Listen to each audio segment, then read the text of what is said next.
right, hello, and welcome to Hank's Highway. Session number, just stick in a number. This is what they call a reboot. I've elected to come back after a couple of years, and I've elected to come back after the first reboot. This is as good a time as any, because this is post or mid-COVID crisis or something like that. I've since earned my, this is Henry L. Hank DeMond, by the way. You're saying, who the hell is that? Nonetheless, I'm Henry L. Hank DeMond.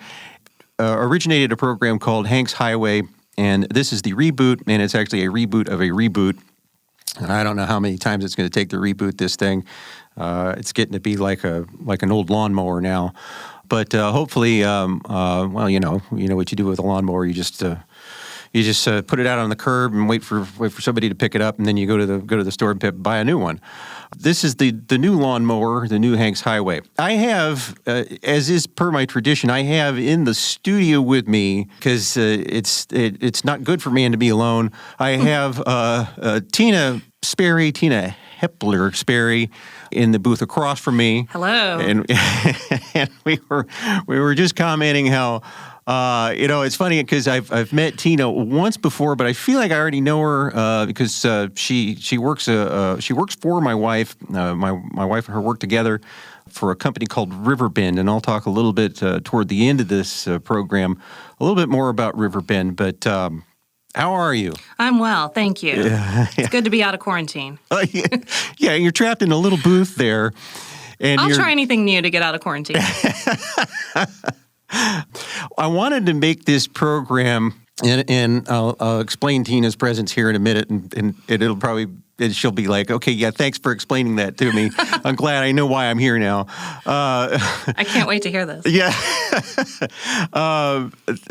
What I wanted to do was a program, I say whoever's listening to this might know I did a program called The Not Too Late Show in the mid-teens and early to mid-teens, and the program focused on history. Well, I found that it wasn't just history that I enjoyed, but there are other things and other aspects of life that I enjoyed talking about, as well as travel. I enjoy talking about travel and education as well. There's a couple of things I want to talk about. I did book reviews. I used to do book reviews on the show. I interviewed Nathaniel Philbrick, author of The Mayflower. I interviewed David Barton, a very controversial conservative figure. So I am at Session Work Studios in Hearst, and I have to give kudos to Jeff Mount, who has been very helpful over the years in putting these programs together. Because Tina, I don't know about you, but I just can't. I know Leslie, my wife, does her stuff, her shtick out of just from her office. But I'm with you. I got to get out, and I just can't. I can't do this. I can't see doing this. You got to get into character? Yeah. Yeah. Is it that obvious?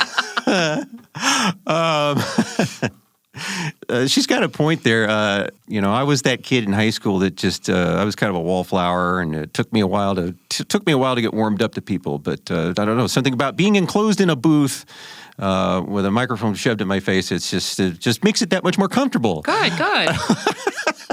I invited Tina to this program for a couple of reasons. All right, so it's a program about education, and I have two boys. One is 18. He's about to go into college. He's been admitted. That's Thunder.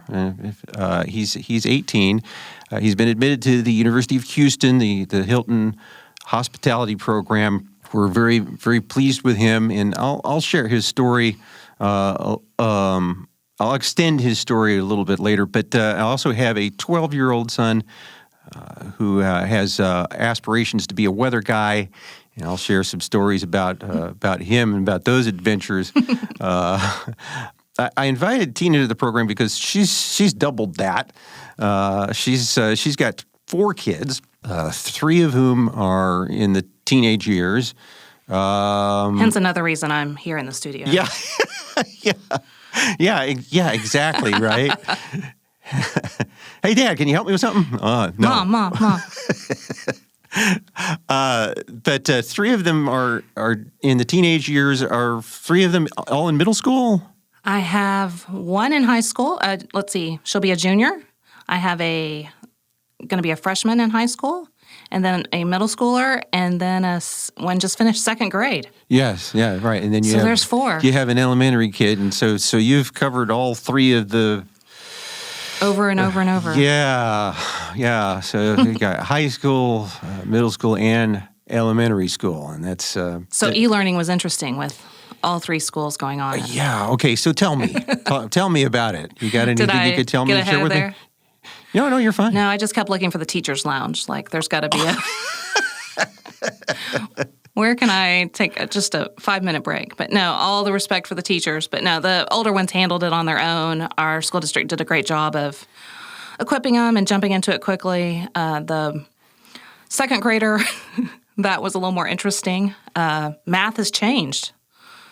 So, of course, I have an art degree, so it doesn't take much math to befuddle you? To befuddle me, that's true. But so a little more helping him, but they all handled it well. And actually, my days are running together, but Wednesday was our last day of school, so it is officially summer at the Sperry house. Okay, all right. And so what do you have planned for first day of summer? More of the same. Dishes, cooking, more cooking. There's been lots of cooking at my house. Yeah. I had no idea. Yeah, we've been, my youngest had some health issues. He's totally fine now, but we've just been extra careful with the virus. Sure. And so just not wanting him to have being a little more high risk. So we have not eaten out. We've not done takeout or anything. So we've been very much in our little house of 6. I'll tell you, there's a friend of mine. She's in her 30s. She's a single mom, and she had a 5th grader this last year. And I asked her. I said, was there anything about this whole situation that made it especially difficult? And she said, well, the thing was that the teachers really front loaded the 9 weeks, right? And so then it was like, so the kids were getting inundated, and then like all of a sudden they went from daily updates to weekly updates, and so it was almost like lost steam a little bit. Yeah. Yeah. Did you find that was what happened with your? A little bit, and I think they got into the routine. It's like the first week of school when you start in August is exhausting and trying to log into everything and figure everything out and where's your spot going to be and getting your cadence. And so I think once we got that first week or so done, then they seem to have a lot more time. Right. But I really do think the teachers did a great job of driving by the house and, for the elementary school kids especially, just to keep them involved and connected. So doing Zooms, that was interesting. Sure. My second grader was on a Zoom, and this one poor sweet little girl couldn't quite figure it out. And she kept saying, "Where am I? Are we on TV? Where am I?" She kept looking around, and she just kept saying, "Where am I?" So the teacher and other classmates kept trying to explain to her. But bless her heart, she was. But I'm sure by now she has it all figured out. Yeah.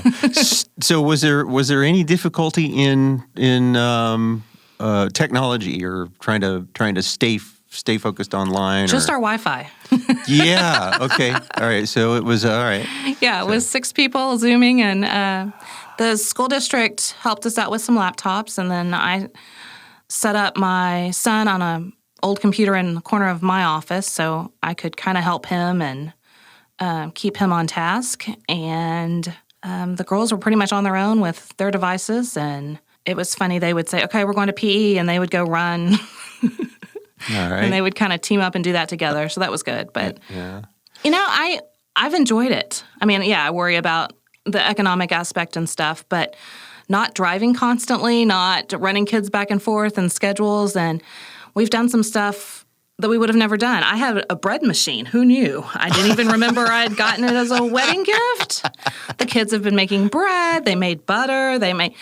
We've just done stuff that we never really slowed down, or we weren't all six at home at the same time to tackle these projects. But yeah, there's been some interesting old projects revisited and new projects, and it's kind of been a cool time, and I think it'll be interesting how they remember it. Yeah, I think after the break, I'm going to address that whole driving to school thing and how it was there was some things, some aspects of it that were something of a relief, and I'll address that probably after the break. But I did want to mention, I don't know if you've encountered this phenomenon with your boy. But with Skink's Tail, right? That's the younger one. He's the storm chaser. We were about 3 weeks before the end of the year. 3 weeks before it was the semester in the year was going to come to a close. We find out. We get like a message from one of his teachers. It says Jackson hasn't turned in these assignments, and there's like 10 of them, and we're like, what is going on? And come to find out, I remember Leslie's reaction that afternoon. Yeah, come to find out, he hadn't done like 69 assignments. So, needless to say, he pretty much worked all weekend.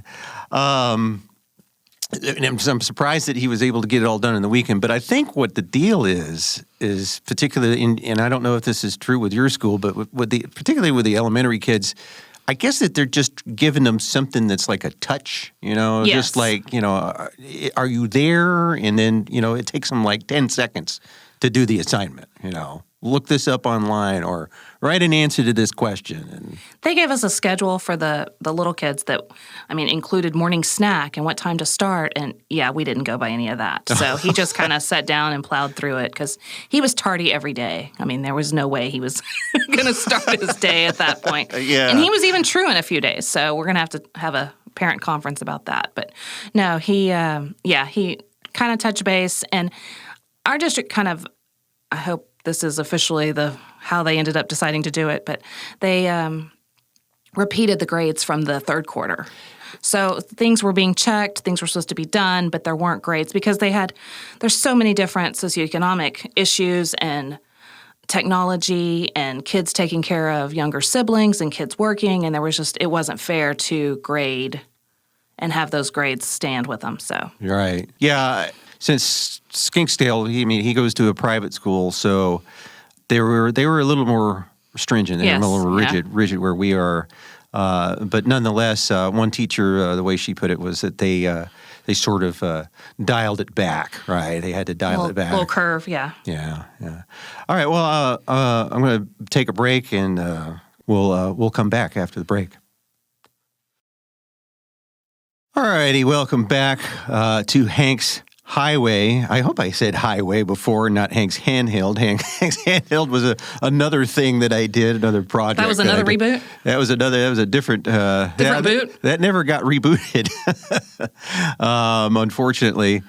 I was... what I wanted to talk about in this next segment was maybe some a little bit of coaching for teachers that were new to technology or new to Google Classroom and Zoom.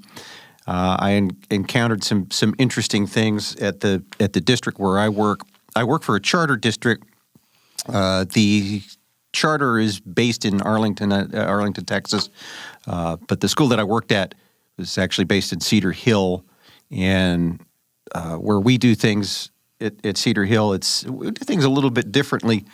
Not to go against the grain of the district, mind you, but we're just kind of have the ability to experiment and to sort of lead the way in a lot of categories.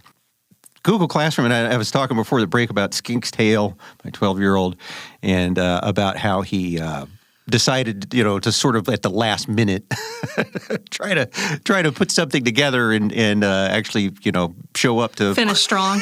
Finish strong. There you go. That's a good way to put it. He is like who can I compare him to that's in pop culture? The middle, okay. What was that kid's name? Axe? No idea. Axel? You're on your own. Axel. Yeah. We'll call him Axel. Yeah, I think his name was Axel. It was the older brother to the kid that kind of had the autism issues. So yeah, Jackson is in a lot of ways like that. He comes together at the last minute. He's able to unite people, and I won't say he's able to procrastinate. I don't like to use that word. I'm not enabling him to procrastinate. That's not me. But nonetheless, he did indeed finish strong. At the school where I went to, we used Google Classroom, and I did notice that. The reason I mentioned Skinksdale is because he would use this excuse that he would send something and it wouldn't show up, or the teachers wouldn't get it. Did you? The dog ate my homework. Yeah. Yes, exactly. A modern version of dog ate my homework. So did you encounter that with your youngest? No, there were a few that he'd say, "I already did this. Can I do it?" He didn't like they would draw on the screen. I mean, with the mouse or whatever, right? And trying to write it or type it. So there was a learning curve there, but he got the hang of it too. But no, I think he either drew a smiley face on everything and just turned it in, but whatever, man. Yeah. He made the contact. There was the touch point. He made the contact. Yeah. The older ones, did they have any issues with? No, I think. Did they use Google Classroom, or what was the platform? As a good mother, I have no idea. Oh. Cool. Couldn't tell you. There were Zooms. You just clicked and it went. They briefly tried a different platform, and that no one liked that because they just kind of learned Zoom, and then the security issues was with Zoom, and was it WebEx or something? They tried another one. Okay. That didn't go so well, so they all went back. Oh, interesting. So you flipped then. You flipped around then. We flipped around. Yeah, but I think everyone had kind of felt like Zoom fixed their security issues, and they went back to that. So, well, what happened at my school is somebody at the first meeting, it was on March 16th. I remember this because it was March 16th, and March 16th is my birthday. So I was at work on COVID day. I guess March 16th will forever be remembered as it's no COVID longer your day. birthday. I'm sorry. So we were there, and one teacher stands up and said, "I've used Edmodo." And we're like, "Okay, awesome. Show us how to use Edmodo." Great. And so for 2 hours, she stood up and said, "Here's how you use Edmodo." So I'm going home with this new Edmodo knowledge. And right. I'm all logged in and stuff. Right. And then about 2 days later, no more Edmodo. No more, yeah. Like, no more Edmodo. Don't use Edmodo. Don't send the kids anything. Don't talk to the kids. I'm like, yeah, everything was having to be recorded, and my daughter had to take a couple of tests as kind of some makeup work, and the teacher was proctoring it and watching her take the test and that sort of thing. So, Interesting. Didn't quite get that sophisticated where we were, but after that. I can't even remember what the issue was. Well, I do remember what the issue was. I'm just slow. The IT administrator for the district actually sent out the email and said, "Hey, I've looked at this Edmodo thingy, and it's not going to work." So is that an older platform? I kind of remember the kids talking about that years ago. So I don't know. Yeah, that may not have all the ultra bells platform. I've never heard that expression. What is that? No, older. Just older. I think okay. It may be a more simple. I don't know. I know nothing. But it might be. I'm sure Google has all the new bells and whistles. Well, it had what we needed. Right. I think that was why everybody got sold on it. It was easy to learn. One of the things that my district was focusing on was Canvas. Right. I don't know if you heard of that. We use one. that a lot in our district, even before this. Yeah. Now, have you used it? Is it pretty much for the parents, or is it for students? I think the parents can check in, but right. A like I said, my girls are pretty responsible and have handled it, and they get their assignments for the week or that kind of thing, so they can kind of plan ahead and know what's coming even before we were distance learning. Right. So they were already using that technology. Yeah. My district wanted to initiate Canvas, and I've used Canvas as a student myself when I was working on certification.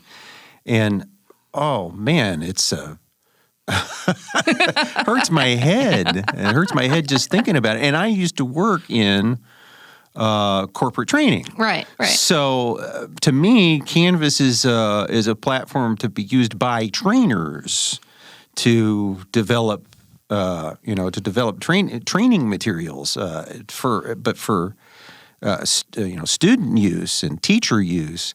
I don't know.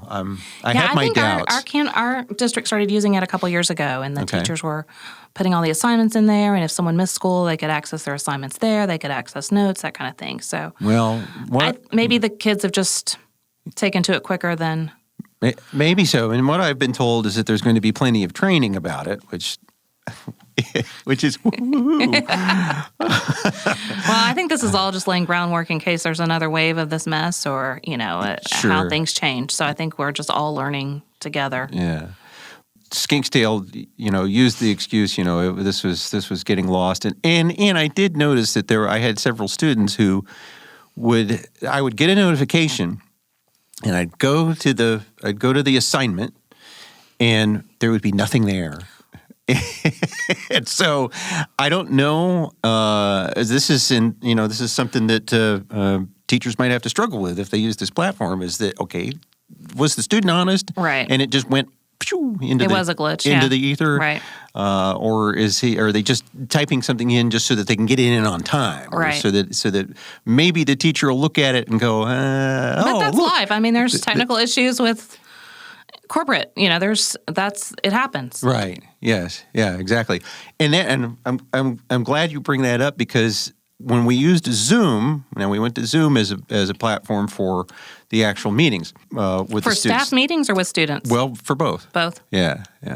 And with the students, now I taught sophomores, and like I said, I've done corporate online training, and I've been, I had used Canvas before, so it was, it's, and I've used WebEx, and so it's all pretty simple to me, so long as I had a chat, as long as I had some control over whether or not I could hear the kids, and some control over whether or not I see them. I was all good with it. And and to the teacher's credit, most of them did pretty good. But there was something interesting that happened. Well, there's a couple of interesting things. The district, for whatever reason, wanted to try, I guess it was so that there wasn't conflicts, but they wanted to try to have Zoom meetings twice a week, right? 1 hour Zoom meetings twice a week, but for 6 classes. Okay. Oh, wow. Yeah. So I'm like thinking, well, that averages out to, if I've got 80 kids, it means that there's 40 kids in one meeting. Wow. So I'm like, I don't know about that. So what I did was I went ahead and broke it up. I combined 2 classes and made one, and there were smaller classes. And so I said, okay, kids, you could stay with your class, right? You get to stay with your group that you've worked with all year long. Right. And so long as there's no conflict with another class, with your math class or history or whatever, come on into this one, all right? And that worked out. That worked out pretty good because there was still the dynamic there. Right. The other thing was that apparently the middle school kids, and I can ask you about this because you do have at least one in middle school, right? Yes. Okay. So the middle school kids, I think, were giving the teachers a hard time because they were like stealing they were getting on the chat, or they would steal the board right from the teacher. I didn't hear any of that. Oh, well. Maybe we should bring a middle schooler in here next week. Okay. But Did any of your students do that to you that you know of? Well, they didn't Well, actually, okay. So let me explain. Let me back this up a little. So I have sophomores, and so sophomores are generally expected to have a little higher maturity level than your middle schoolers. But Really?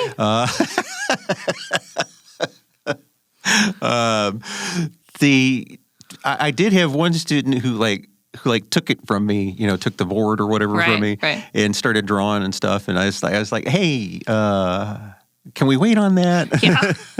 I was willing to let them, have a little fun at the end of class, right? So that was couldn't lose all control. So when I explained that to them, they were like, "Oh, okay, right. Okay. I thought you were done, Mr. Demond." No. We still have another 20 minutes to go. You still have an assignment to fulfill. So there was that, and then there was a couple of times when they were like chatting with each other about random stuff, and so I would just get on and say, "Hey, can we save that for later?" One guy was like show and tell. Yeah, one guy was like trying to sell haircuts. Oh, can I get his number? Mostly flat top, so I don't know. I don't know if you want a flat top. Whatever. Probably would save save a lot of time next time around this happens, right? I wish I had thought of that. just shaved my head. So there was that going on. I said, can you like save that for another time, or talk to your friend offline. I appreciate you wanting to make a buck, right? This is good. I did actually I had about 5 or 6 sophomores who were working full time, and so I gave them quite a bit of credit for doing that. I gave them kudos for doing that. But like you said, that kind of stuff happens in the classroom anyway. Oh, absolutely, absolutely. But the administration kept coming back and saying, okay, remove the chat. Right. No chat. Right. All right. Okay. All right. Fine. Whatever. Mute the kids. Mute the kids. Right. Okay. Okay. Fine. It'll just be me talking. And then they said, dump the video. Right. Like just have their name. Right. And so I'm like, looking at black squares. I know. I'm not going to teach an empty room. Right. I mean, it's silly. So I gradually worked that stuff back in, and it worked out fine. I mean, most of the kids, like I said, one of them would go deviate or whatever, and I just redirect them, just like it is in real. But it is class. distracting. I mean, when you've been on your staff meetings, I was on a parent meeting. And one of the ladies must have been sitting in a rocking chair with her laptop in her lap. And so you would see the ceiling, and then you would see her face, and then you would see the ceiling, and then you'd see, oh my gosh. So yeah, I mean, there's distractions for the adults. So I can't imagine the kids that haven't seen each other. Yeah. There was that too. So, tell me who your oldest is again, or how old your oldest is. My oldest is 16. Okay, so she's sophomore. She was a sophomore. Yeah, she just finished her sophomore year. Okay. So okay, all right. How did it go for her? It went well. She was talking about her friends. It's just less stress and just a different pace, and kind of being able to do. You had a few Zooms a day, but otherwise you could kind of work at your own pace and sleep in and work late or that kind of thing. So, well, I tell you, one of the things that I've shared is that, and I talked about, and I mentioned the sophomores that I knew who had jobs. Right. And so by the time you're junior, senior, you can drive. You're over 16, you can work just about anywhere that'll take you. And that's open. Yeah. And so I'm thinking so much of how it's been before, particularly with public schools, is butts and seats. Right. Like you got to have this number of kids here. They got to be enrolled. They got to be there the whole day. Right. And there's so much time wasted. Absolutely. Yeah. Absolutely. Especially in the non-core classes. Now, the core classes, English and math, we usually work to try to keep it keep them busy all the time. But in the electives and some of the non-core classes and it's hurting cats. I mean, it's no one's fault, and there's something to that pace. But I remember in when I was in high school myself, thinking how much time was spent, taking attendance and that sort of thing. Right. Like it was just hurry up and wait. Yeah. Well, I'm wondering if this is going to be what's the word for it? A warning signal or a pivot, a changing point. Yeah, there you go. Yeah, a pivotal point for the state and the public school system to not so much focus on having the kids there. Right. Right. If they can demonstrate, and I even told this to them. I made a couple of videos for the students, and I even told them, I said, look, if you can demonstrate that you can do this online, guess what? At some point, maybe by your senior year, more of it's going to be. Yeah, you might be able to have 3 days at school, 2 days in the middle of the week where you can work or you can work on your schoolwork. Right, and home. I know some kids in private schools in my area that do that. It's kind of the every other day thing, and they love it, and they can work more at their pace and that kind of thing. I mean, it for working parents, that's a different issue. Right. And I ran into that some with my job and with my kids being at home. And so I would employ the older ones to help the younger ones and vice versa and try to and I was okay with my youngest starting his day later when mine was finishing up, So as long as he got the schoolwork done, I was okay with that because I wasn't multitasking quite as much. Right. So the schools that you know of in your area that do that, at what grade do they start doing that? At least middle school, maybe before that. I'm not sure. I'm honestly not sure. Yeah. So we've been very pleased with public school. And one thing you were just saying about the time factor, they scrapped our standardized testing. Right. And so, so much is getting ready for that in early May and April. And so I guess even in March. So much of the year builds up to that, whichever side of the controversy you want to stand on that. So much of it builds up to that test that not having that pressure, I think, was a huge relief for staff and students. Sure. Yeah. So. Yeah. Absolutely. Yeah. I noticed that too. And parents. Yeah. Yeah. Yeah. The way that the standardized testing should work is that you just give it. You just give the test. And that's not how it works. I know, and you just reevaluate. I don't think because I have thought about this. I don't think that whether or not a student passes to the next level or the next grade level, or even passes or even gets to graduate should depend upon that state test. Absolutely, it should just be an assessment. Absolutely, and I think they're going to probably realize that. From the testing that they have done, because my charter district actually volunteered to administer the test. Interesting. Yeah.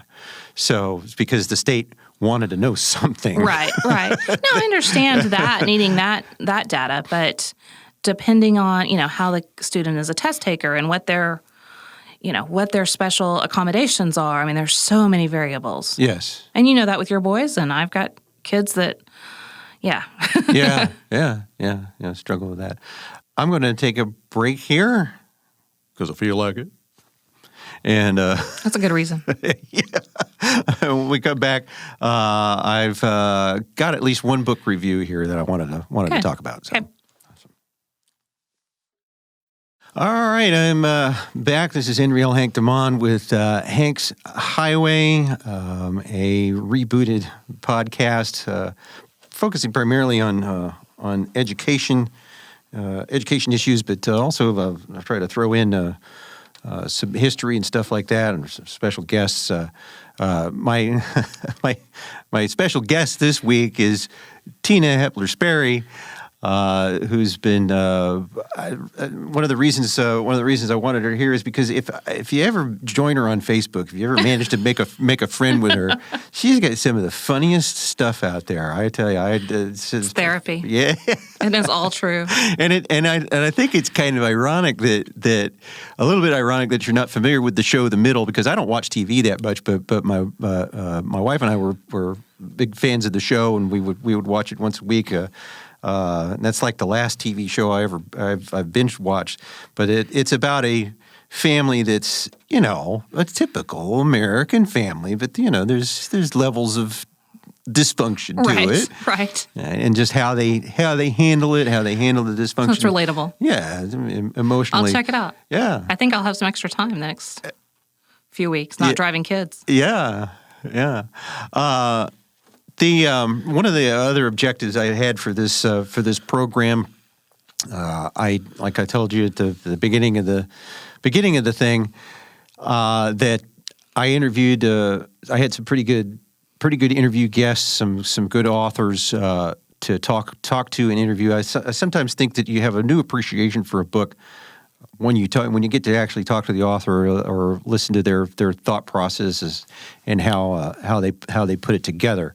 I had gotten I've actually been in contact off and on with Penguin USA, the publicists. There's a list of publicists that I have with that group that I've communicated with over the years. But I wanted to reach out to a particular guy, I guess an academician, a professor, an author, a writer, Ned Hallowell. If you've heard the name before, he's the guy that began really writing about and addressing ADD, right? Attention deficit disorder. And I do have my older boy does have it. I have it. Can you tell? I got my little cheat sheet here that keeps me from deviating too far. And if you remember, if anybody's listening to this who does remember the Not Too Late show or happen to download one of those recordings, one of those rare recordings now, that was a pretty ADD program. I mean, it's pretty bad when you're like listening to it and you're going, man, was I really that that ADD? Huh? Wow. I mean, if I can't even keep up with it, it's like it's been edited badly. Yeah. Yeah, Jeff couldn't even fix that one, right? Oh no. The book that I have in my hand, because I made contact with Ned Hallowell, and I asked him. I said, have you written anything lately? Is there anything that you want promoted or want pushed out there? Anything that I can talk about on my show? I'm just looking at the copyright date. The copyright date is 2002, so this book is darn near 20 years old. For all practical purposes, it's 20 years old. And he was the author of Driven to Distraction, right? Okay, so that's the familiar one. But this book is called The Childhood Roots of Adult Happiness: 5 Steps to Help Kids Create and Sustain Lifelong Joy. The thing about it is, so far, I'm going to be honest, I have not gotten through it. I've not gotten through the entire book. But I'm finding there's a pretty good narrative here, and he's incorporating certain academicians, certain education experts and stuff in here with their opinions. But really, it is all about him, and he's extremely relatable. He really does cover the emotional side of things. The suggestions that he has in here, but here's the message, and you can agree with or disagree with this, Tina. He says that as parents, unless you're really trying to screw up, unless you're really actually deliberately intentionally, right, trying to screw up your kid, you're not going to. Right. Good. It's so yeah. So it's a very relief. He's talking about new parenting and talks about he addresses how he and his wife struggled being new parents, and that there weren't handbooks and stuff like this for learning how to be parents. There's no guidebook or definitive work or whatever that teaches you how to be parents, because there's stuff that comes in from all directions. So many factors, right? Yeah. But his parents divorced, and there was incidences of abuse and things like that. But he relates to certain things, certain events, certain things from his childhood, certain moments from his childhood that anchored him. Right. Okay. Fast forwarding to his time, and when he began studying education and like learning how to work with kids and stuff like that, he explains, this. He talks about it. He talks about that journey from being a new parent and then to being an actual educator, being a respectable, decent human being, right? And how the kids themselves, parenting in and of itself, can help you become a decent human being. Right? I already have it on Kindle. Tina says that her copy didn't come in the mail yet. Amazon. But I have a hard copy of it, and for anybody listening here, you can tweet me at Hanks Highway, and whoever hears this first, whoever gets to Twitter first, at Hanks Highway, I can forward you a copy of this book. The next thing I wanted to talk about, some of the other books I've been reading. One of the books that was suggested by Penguin, that came to me from Penguin USA, that was delivered to me from Penguin USA, and let me make sure I get the title correct. Oh, The Map of Knowledge. That was what they sent me, The Map of Knowledge, and the author's name is, it's not Cordoba, that's the name of the chapter. The Map of Knowledge? The Map of Knowledge. Okay. And this book is, I think, coming out in this summer. Violet Muller, right? Violet Muller. And for those of you who have an interest in medieval times, the period right up to or right around the Crusades, this is a good read. It's a good, interesting book. It's not. The criticism that I hear a lot of times about history books is that they can be pretty dry. I've reviewed a couple of pretty dry books on my program before. This doesn't have it. This is very well written. And in fact, I wouldn't even know that this lady was British unless if it weren't for the U in color, right. color, right? And civilization with an S, right? Because it is, I almost feel like that she's written this for a broad, including an American audience. So just the way that it's structured and the stuff that she talks about. I mention it because, and I wanted to. I'm trying to steer away from. I'm such a chicken. I don't want to be controversial, but do you blame me? Right? It's not hard to do these days. Yeah. Well, yeah. The thing about the Map of Knowledge, it's about the transition, about how the ancient world got connected to the Renaissance, right? Because Rome fell. And Constantinople had its problems and issues. There were lots of things burning. The Library of Alexandria burned down. But how did we manage to preserve some of the things that came from the ancient world, came from the ancient Greeks and Romans? And so she addresses that. She talks about that, and it's really thanks to the Arab world, right? She's quite obviously a Christian because she's not using BCE, right? Right. So she's using BC, before Christ, and she doesn't think that we're still in the era or whatever, or after the era. So there's a sensitivity there. There's a sensitivity to Christian readers. I think that's why I like it, because there's a sensitivity, it's an academic sensitivity to Christian writers, right, or Christian readers, but it still offers whatever level of respect the Arab world needs for to be credited for this, right, for this event, for this happening. And artwork was protected too. Right? Yeah. Yeah. Right. Yeah. So that's a good read. If it's not out yet, by the time you hear this, I don't have a copy of it to give you, but or to send to you free. But I would recommend that you look for it on Kindle or look for it in stores. I had written on here movie review ? Yeah, I didn't know what movie ? Was, so I did not prepare for that. Yeah, I don't know the last movie I watched. It's been pretty complicated at my house. There hasn't been a lot of sitting around watching movies. There's been a lot of doing dishes. Did I mention that already?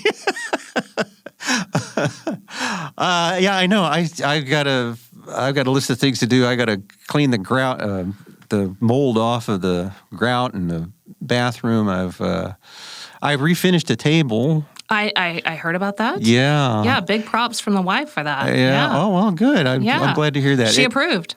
Okay, good. Yeah. Good. It to tell you the truth, since I'm a perfectionist, I'm not happy with how I'm letting it cure a little bit, right? And we're eating off of it and maybe scratching it up a little bit, right? And then I'm gonna try to rework it again. Oh, so you're not going for the distressed look? Well, after she got a hold of it, I wanted to make it distressed, but then I was afraid that I would overdo it. Yeah. Sorry, honey. Might clash with the rest of the house. Yeah. Yeah. To let you all in on this inside joke, my wife was using. She hardly does her nails anyway, and so after about a month into COVID or 2 weeks or whatever, she was trying to remove the gel nails. Yes. Yeah. They were driving her crazy. Yeah, and so she took matters into her own hands, so to speak. And nice at the expense of the dining room table. Yeah. Yeah, it's actually the kitchen table, but it's what we eat off of every day. And actually it's a little sturdier than the dining room table, ironically. So the kids can still sit on it and it won't break, but the dining room table's another story. All right, well, I'm going to take one more break here. All right, we are back, and I reckon this is going to be the last segment for today. Episode, I don't know, insert episode number here. I guess since it's the reboot of a reboot, it's version 1.4? 1.4, 1.3. We're doing pretty good. I haven't had to stutter too much. I haven't had too many uhs and ahs. And can we roll that back again, Jeff? It's all been good. My wife Leslie owns a company. She runs a company called Riverbend Consulting, and I told her, and she's been doing streaming, right? She's been doing We've been doing Facebook Lives and YouTube Lives. Facebook Lives, YouTube Lives, and I told her, I said, there are executives at the company where I used to work and do podcasting for who could not do what you do. I'm talking about Leslie, where she just turns it on. She talks for 5 or 7 minutes straight, and then she turns it off. Oh, she talks longer than that. Yeah. Well, when she was doing it by herself. Right. Do the pitch. Yeah, she's a pro. Absolutely. Right. And then she goes back and does, whatever else. Or she goes and washes dishes, right? Right. She's done a lot more than that. Yeah. No. I'm joking because I know. Because I'm the guy that washes the dishes, actually. Well, she's been pushing out a ton of content. Just we know people are needing to learn and having issues right now, and we're just trying to give them as much information. And things are so dynamic right now with the industry that we're just trying to get as much information into people's hands as possible. Right. So for y'all's information, it's a service. Riverbend Consulting works with primarily Amazon sellers. Right. People who make their, virtually all of their clients make their living off of sales from Amazon. Amazon is their platform. And whatever arrangement or agreement they have with Amazon, they're able to sell almost exclusively through that platform. Correct. So what happens, right? What can go wrong? And for any of you that have done this, who ever tried to sell on Amazon, it's not like selling on eBay. The policies are different. The restrictions are different. There's all kinds of legal stuff that gets inserted. And Amazon is so concerned about the buyer experience, which is good for you and me. But for a seller, that can mean all kinds of hurdles. Right. It can involve nightmares. Yeah. Right. So, and so you work with Leslie. You handle a lot of the marketing. I'm on the marketing side. Yeah, I should not be giving Amazon advice, but learning by osmosis, is that it? But yeah. No, I'm on the marketing side, and I'm coaching her through podcasts and videos and keeping up with social media and that kind of thing. Yeah. To connect with that, I mean, that's one way that we're. One way that people are making money online, and one way that we're making a few dollars here and there online.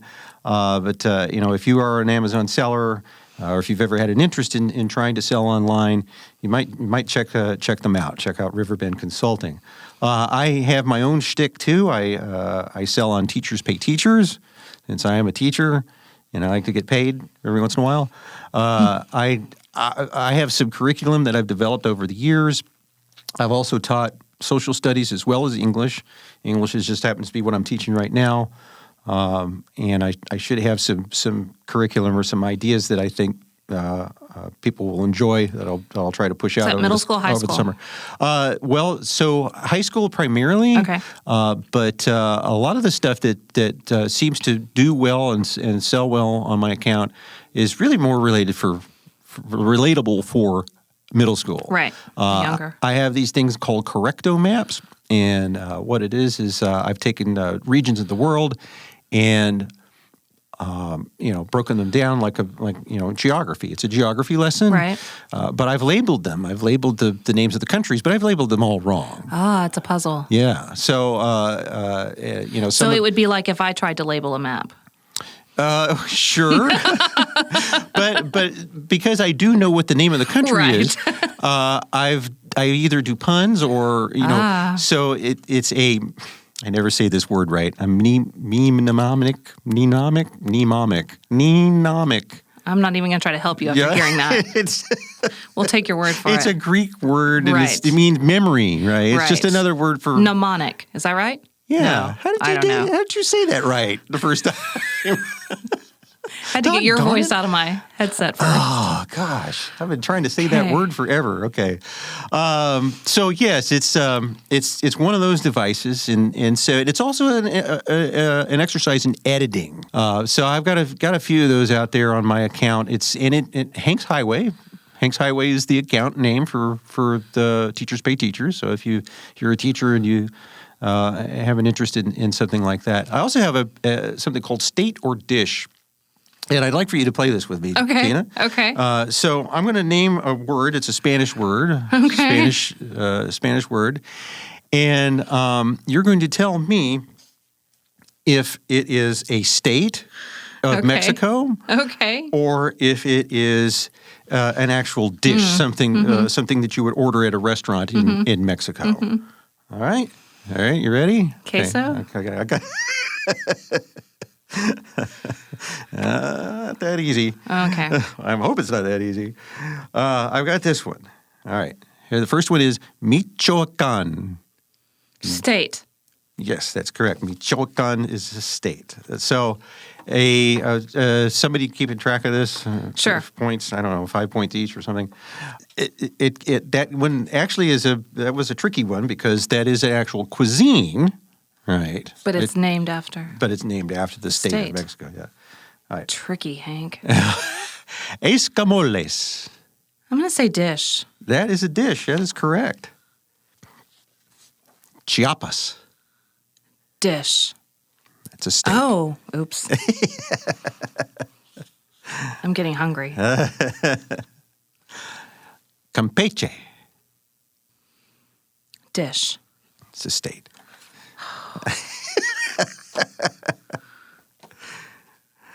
Tlayudas. State. It's a dish. We need a fact checker. You start. I started out You strong. started out so Opposite strong. of your son. And one of the ways that this is a great exercise, I did this one with my geography students. Okay, but a Spanish teacher could do this one, or it could even be done in English class. But part of the fun of it is, once you're done, once you've read them or whatever, you can research and find out what the dish is. Interesting. And some of the dishes are pretty interesting. They're like crickets or fried grasshopper or I don't know. Not Tex-Mex. Fish heads. Not Tex-Mex. A couple of them are something you would see. Which I'm really missing. Ensalada Cesar. That is a dish. That's a dish. That's a Caesar salad. Caesar salad. Yeah, you're very good. Yeah. Sweet, I got one. So did you take Spanish? Yes, I did. I took 2 years of Spanish in high school. Yeah. Are you ashamed? I didn't. Well, yeah. It was hard. Yeah. Yeah. It was hard. Well, Thunder, my older son, he actually failed second year Spanish. Yeah, and then my kids cruised right through it, and I don't know. It's just one of those things. Yeah. It's just one of those things. Languages are hard. Huitlacoche. I'm going to say state. No, that is a dish. Oh, that might be in the car? That might be the crickets. We'll do a couple more here. Tabasco. That's a dish. No. It's a condiment. So is it also a state? It's a state. I had no idea. Tabasco is a state, yes, right. Yeah. So, yeah. Tabasco. Technically that's okay. That would not qualify as a condiment dish. or state. Okay. Yeah. I did have a student who argue with me about that. Oh. I had you lost. Know. Yeah. I won't argue. I can't pronounce that one. I don't know. It says taco. I didn't practice that one. Okay. Chicharrón. That is now I'm really questioning myself. State. It's a dish. All right, we'll do one more. And if there's anything, Zacatecas. Dish. It's a state. Oh my goodness. All right. Well, one more. We gotta finish strong. We gotta finish right? strong. All right. Mancha manteles. Dish. Yes. There you go. All right. Yes. We have a winner. I'll have to look that other one up though, because I can't. I have to look a few of them up. I can't quite remember. But yes, it is fun. That's fun. Yeah. I'm trying to think of what else I can promote here in the last couple minutes. We talked about Riverbend Consulting. We talked about my Teachers Pay Teachers account, Hanks Highway on Teachers Pay Teachers. There's also a podcast that I'm doing with a guy named Doug Vi. It's spelled VIA, but it's pronounced Vi. Doing those every once in a while. Shout out to SessionWorks. This has been great. Yes. I am in SessionWorks Studios in Hearst. I know that guy's name. His name is Jeff Mount. He's got some pretty interesting clients, some good clients, and he's done some great work and good restorative work. He was telling us a story. Some repair work. Yeah, he's told us a story about some restorative work he's doing. Absolutely fantastic. Yes, but anyway, if you remember, I bet you if you look up DOUGVIA, Doug Vi, for your podcasting needs, your podcasting and video needs, he can accommodate you in this new COVID era. So he's been getting a lot of requests, and he has roughly 30 years of expertise in this kind of thing. Anything you want to add, Tina? I'll let you have the floor. I've enjoyed it. No, it's been good. So I'll brush up on my Spanish dishes and states before next time. Yes. You can bring me a plate of Manchamanteles.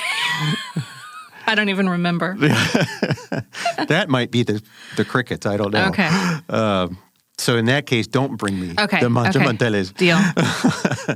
All right. Well, hopefully this will be out there for y'all to hear. And if I get some nice responses on Twitter, I have a Twitter account, Hanks Highway, and then I do have a Facebook account, and that's also Hanks Highway. And then there's also the Teachers Pay Teachers account, which is Hank's Highway. So I'm glad there's some consistency there. Absolutely. Yeah. All right. Good marketing. All right. Well, it's good to hear from the marketing person. Excellent. Well, thanks for having me. Enjoyed it. All right. I enjoyed it. We'll talk to you all next time.